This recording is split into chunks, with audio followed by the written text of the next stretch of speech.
மகா கும்பமேளா 4 கிரகங்களும் ஒரே நேர்கோட்டில் வரும் சமயம். 144 ஆண்டுகளுக்கு ஒருமுறை நிகழும் ஓர் அதிசயம். வாழ்நாளில் ஒருமுறையேனும் இதை கண்டுவிட மாட்டோமா என ஏங்குவோர் ஏராளம்.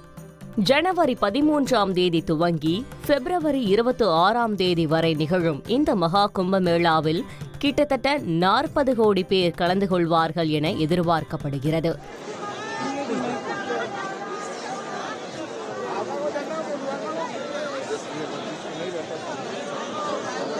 பௌஷ் பூர்ணிமாவுடன் மகா கும்பமேளா கோலாகலமாக துவங்கிய நிலையில் உத்தரப்பிரதேச மாநிலம் பிரயாக்ராஜில் கங்கையும் யமுனையும் சரஸ்வதியும் சங்கமிக்கும் திரிவேணி சங்கமத்தில் பக்தர்கள் அதிகாலை கடுங்குளிரையும் பொருட்படுத்தாமல் புனித நீராடினர்.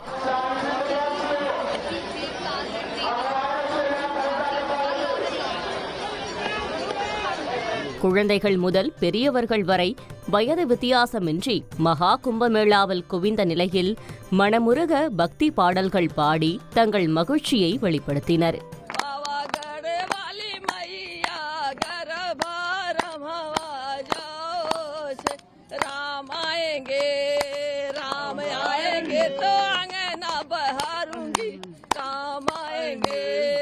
ஆப்பிள் நிறுவனர் ஸ்டீவ் ஜாப்ஸ் மனைவி லாரன் பாவல் ஜாப்ஸ் கமலா என்ற இந்து பெயருடன் கும்பமேளாவில் கலந்து கொள்வது ஆச்சரியத்தை ஏற்படுத்தியுள்ளது. இந்தியா மட்டுமல்ல, கடல் கடந்து வந்து பிரேசில், ஸ்பெயின், தென்னாப்பிரிக்கா, ரஷ்யா உள்ளிட்ட பல வெளிநாடுகளைச் சேர்ந்த பக்தர்களும் புனித நீராடியது அவர்கள் நம் பாரம்பரியத்தின் மீது வைத்திருக்கும் அளவு கடந்த அன்பை வெளிப்படுத்தியது. அலைகடல் என பக்தர்கள் திரண்டு உள்ள நிலையில் சிஆர்பிஎஃப், ஆர்ஏஎஃப் வீரர்கள், காவல்துறையினர் பாதுகாப்பிற்காக குவிக்கப்பட்டு உள்ளனர். நடந்தும் குதிரைகள் மேல் அமர்ந்து சென்றும் அவர்கள் தீவிர கண்காணிப்பில் ஈடுபட்டு உள்ளனர்.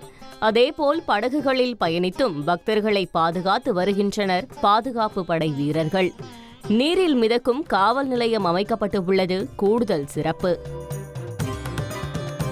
ஆன்மீக பலனை பெற கோடிக்கணக்கான பக்தர்கள் வரும் நாட்களில் குவிய போகும் நிலையில் உலகம் முழுவதும் கவனம் பெற்று உள்ளது இந்த மகா கும்பமேளா.